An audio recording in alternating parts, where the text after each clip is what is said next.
G'day everybody, Brett Salakis here for my second vlog in my ISTE series. I want to talk about a meeting that I had last night over dinner with a couple of different people. So, met up with Shannon Miller and her husband, who I have a massive bromance with and I love very much. I feel like young Eric and I were separated at birth somehow. But Shannon Miller, for those who don't know, is probably one of the best known, most respected librarians there are internationally. Her impact is just phenomenal on those who know her and those who follow her. Talking with her last night and following some of the things that she had posted yesterday, she showed one item from the AASL. I'm just checking this that I get it right. So the American Association of School Librarians. So they put out the 2018 most useful websites and 2018 most useful apps. And I've seen these sorts of lists before, and I'm going to put them up on the screen so you can have a look at them, and they probably should be up there now as I'm talking. But what really fascinated me about these lists were how few of the tools on there that I recognised. And I thought, well, if I don't know them, there's a good chance a lot of other people in my PLN may not be aware of these tools. So I thought I would share them with you now. So the web tools especially seem to be a whole little treasure trove of websites that I haven't particularly used before. I only recognise 3 on that list. If I have a look, I know Typedo, I know Tinkercad, I know CoSpaces. I can guess at what the others are used for. Don't have them to recommend them personally. Don't have the experience with them. But the fact that the American Association of School Librarians is putting these forward as the best tools there are around for 2018, I figure might be worth a look in for some of our other teachers who might listen to this vlog. The same with the app tools. Now, I recommend a lot of the apps that are on there. I'm a little bit more familiar with some of the apps there that we might find, particularly fond of Metaverse. For those people who know me well, know that I think virtual reality and augmented reality are going to have an increasingly powerful role to play in education in the next few years. And of course, Metaverse is one of those tools that is going to allow our students to become creators of the content, not just consume augmented reality or virtual reality content that's prefabricated. Now, one of the most inspirational things that happened last night was not only the fact that I got to meet and talk with an incredible array of people, and I can't even begin to name some of the names that were at this dinner last night, but I spent a considerable amount of time talking with someone who I have connected with and collaborated with online before.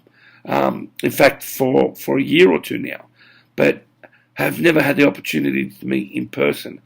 And that's Angela Myers. Now, Angela is the driver behind the whole You Matter agenda, push, phenomenon even. The hashtag You Matter is well used, well respected, and she's really driving this concept that in every industry, mattering really counts. Mattering matters. We do surveys of customer satisfaction when we purchase goods. Lawyers want to know how well we were, how happy we are with the services that they provided. Every industry, you matter. Your opinion, your experience that you had matters to the quality of the product that's being provided, and by looking at the feedback from what you have said, they can sharpen the tools and create a better product because of it. But we don't do that in education. We don't genuinely or authentically sit down often enough with students and say, your thoughts really matter in the way that we deliver this information, in the type of information that you want to learn. So we've really, in education, which is all about delivering a need for the next generation, we're the only industry that's actually cut out that whole mattering sort of concept. And I was talking with Angela and started to think, and I asked her permission. I said, like, let me put this forward to you. Does this make sense? Is this what you're trying to say? And I suggested that Ken Robinson talks so often about the industrialization of the education system, and that we need to evolve and move forward to what's next.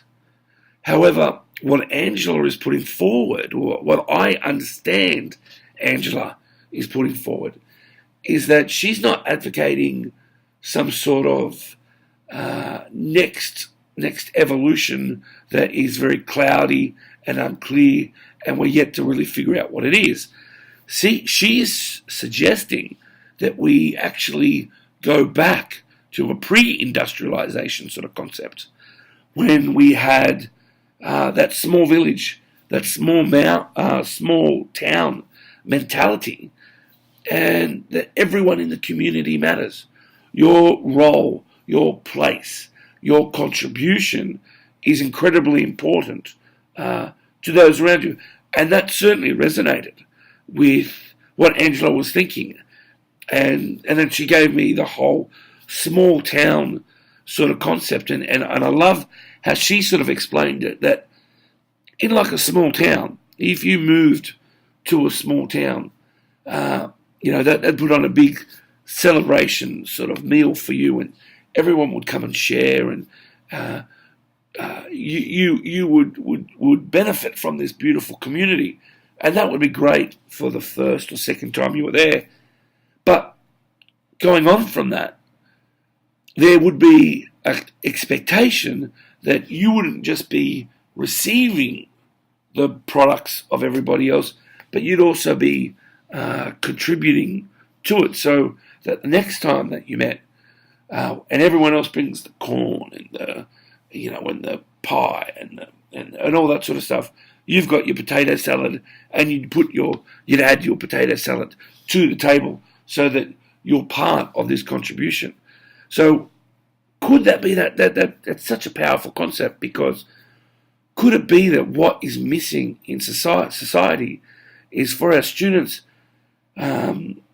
where we're setting up a very one-way scenario, where they're consuming a lot of things, they're taking a lot of what society gives, but we don't have this expectation on them to recontribute always back. So do we need to go to that small town mentality where we're nurturing and we're knitted and you matter, and if you're having a rough trot, the community rallies around to look after you, but your input into the way things happen, your voice, your opinion, but importantly your contribution is not just passive in receiving, it's active in putting back, and your contribution matters incredibly. So that whole concept of you matter is a two-way street, and I think it's a very, very powerful concept, and something that I was incredibly honoured to be able to have that direct conversation with someone as passionate and inspirational as Angela. But I think it's a powerful message that educators around the globe probably need to start thinking about a little bit more. So thank you. I hope you enjoyed my second vlog. with all the things that I'm learning at ISTE. ISTE officially starts today, so hopefully, fingers crossed, I'll be sharing lots of tools in the next few coming days. So I will see you later, and until the next vlog.